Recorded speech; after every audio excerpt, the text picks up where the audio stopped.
He didn't know. We have teachers here who earn less than my house girl. Oh my word. Less than, how much do you pay your house girl? Oh, certainly over 16,000. Certainly. But Chris, how much do you pay your house people?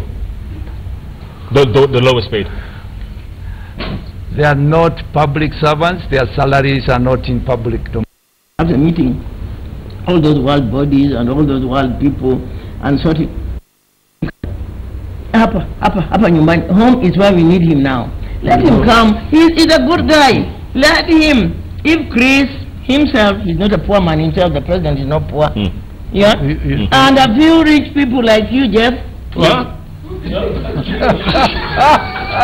He comes from a very prominent family. No, that 17 billion was not a part of it, okay? He comes from a very prominent family. Yes. And the other day they gave all the land men.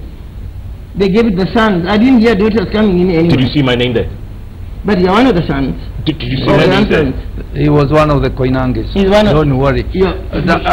Maybe your auntie or your mom will. Somebody knows you. And through them you'll. But Jeff, you come from a prominent family. Can you talk to them? I know Chris is benevolent. And I know that there are a lot of other benevolent people in this country. That money can be put together, at least for the first year. Yeah. So that next year then maybe it can be included in the budget. But for this year, let's do something. Chris,